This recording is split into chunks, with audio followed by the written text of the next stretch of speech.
Okay, here we're back again. Myself, Amanda Taylor-Beswick from Queen's University Belfast, with my colleague.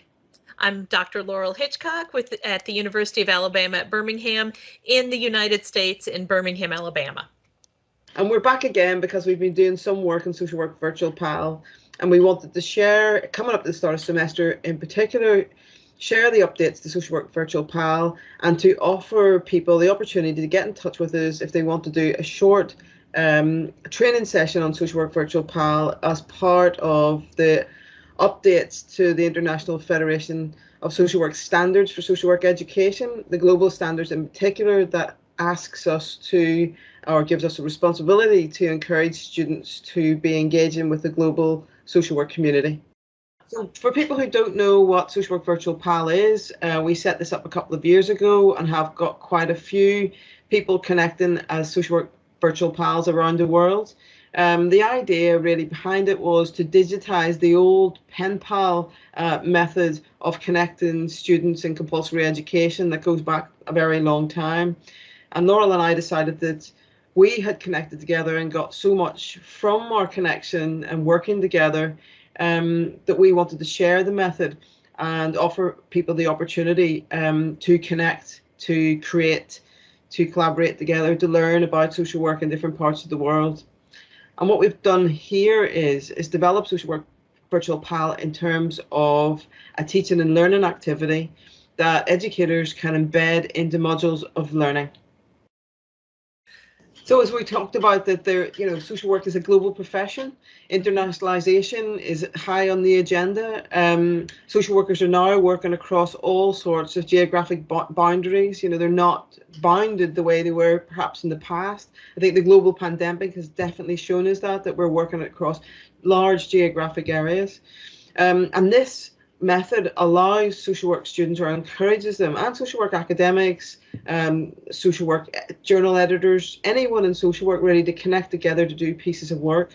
Whereas previously we may not have come across various people in our professions. Having Social Work Virtual PAL on Twitter means that we have created a list of people who are interested to have social work pals, who are waiting to find their pal, or would like to reach out to other people. So we want to really put some more energy into that online space and encourage people to think about the requirements for us as social work educators, but also to make it more possible for those connections to be made, particularly when we can't travel the way we may have in the past for conferences or various kind of activities where we may bump into each other. Mm-hmm. Amanda, one of the things that you always bring to this project is that the voice about how important it is to promote these international standards, these global standards. And on this slide here, we have these 3 standards that you have really pulled out for us. And that is to have the shared understanding of the social work profession, whether you're located in the UK, the United States, Indonesia, India, China, it doesn't matter where, right? And then the other thing is that as social work educators, we really need to encourage our students to participate in international and global social work communities. And while it's really easy to do that locally, right? I can get my students involved in the local organizations, but these international organizations are sometimes hard to connect with. And this is why I think Social Work Virtual PAL is such a great way for students to engage nationally and globally. Should we talk a little bit about how you connect and how you do it? Yeah, if you would like to do a demonstration, Laurel, I can kind of talk through. So we are on Twitter. Now, not everyone has a Twitter account, but that's been the easiest way for us to take Social Work Virtual PAL forward. We do have a LinkedIn group, and we obviously have a website. So there's different ways that you can connect with us. But what Laurel's going to do is just show and demonstrate how you can find a Social Work Virtual PAL using the social media platform Twitter. So this is Laurel's professional social work Twitter, where she broadcasts about her work, about her students, about her publications and her research. And what Laurel's going to do is she's going to go in the Social Work Virtual PAL. So she's looked for Social Work Virtual PAL, which is at SW Virtual PAL on Twitter. She searched for that in the search bar, and now what she's done is she's gone in the Social Work Virtual PAL and found the Twitter feed. And what she's going to do now is look for the list of people who are waiting on a list that we have developed. So if you join Social Work Virtual Pal, if you follow it, we will add you to a list. And once we add you to the list, then we will follow you back, and you will have permissions then to see who is on the Social Work Virtual Pal list. And it's the top one here, as Laurel is demonstrating. And in here, when you scroll down, you will see all the people who we are connected to. And I think we've got 1,000 people at the moment on our, or maybe a bit more, on our Social Work Virtual Pal list. So all the people that are on here are people who have said, I want to be a part of this list. I am really happy for people to reach out to me and to connect with me. So what people will do and have done is they go through the list to sort of see what kind of things people are interested in just by their bios. And they might then click on the person, they might send them a direct message to say, or a public message to say, I found you on Social Work Virtual Pal, I see you're on the list, waiting for a Social Work Virtual Pal, we really like to connect with you. And sometimes people will connect, like Laurel and I have connected now for well over 3-4 years in our Social Work Virtual Pal professional relationship. Sometimes I've had a few Social Work Virtual Pals for one interaction where we have just joined together and had one interaction, but often Social Work Pals can continue. And a few of our Social Work Pals, including us, never thought we'd ever have the chance to meet. I'm obviously I live in Lancaster in the UK, I work in Belfast in Ireland. Laurel is in America, and it just happened that the international conference a couple of years ago was in Dublin, and we both went to present there and presented on our own work, but also Social Work Virtual Pal, and we never imagined that would ever have happened. So that was really a lovely thing for us to connect in person that way, in a different way.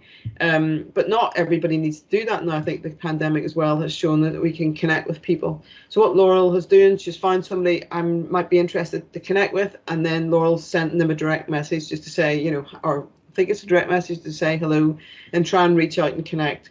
And again, that just might be a one-off, or it could be a longer term arrangement, or you might just connect for one project. So you might think to yourself, well, I'm just going to do one project, and you'll connect together for a project. Here, Amanda, we have a bunch of tips on how you can help your students use Social Work Virtual Pal and how you can actually use it yourself. One of the things that we would encourage social work educators to do is find their own Social Work Virtual Pal. And Amanda's told you all about how she and I connected years ago on Twitter, and just love working with Amanda and learning all about social work in the UK. And so we've pulled just together some quick tips, and we're not going to read them all to you, but they're here in the slides. And we show you how you can sign up for Twitter, how you signed up for LinkedIn, how you can follow us. And then we one of the things we encourage students to think about is, what are their goals for connecting? When you understand why you're connecting with people, it really helps. So think about those goals and things like that. And we've got some readings posted on Social Work Virtual Pal on the website that people can look at. And we've also got some links to other different types of blog posts that kind of talk about how to do relational Twitter.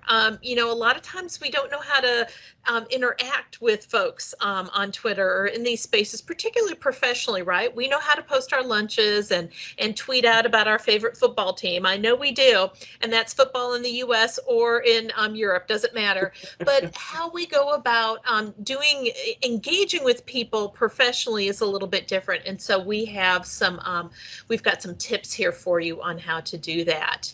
And then we've also got a student guide, which breaks it down just a little bit more. And Amanda and I have been using these guides with our students for several years, and so they work well. And again, it's really important for folks to have a Twitter account or have a LinkedIn account initially to get engaged with somebody. And then once they're engaged, they can take that communication anywhere. They can do it through those platforms, or they can do emails. As you see, Amanda and I, we do emails, we do texting apps, and of course we do video chats as well. Moving on, we've got, oh my gosh, look at all the tips we have for how to connect. We have figured this out, folks. So go ahead and just look through all of these. Once you find your Social Work Virtual Pal, one of the things we really recommend is that consistent connection with them.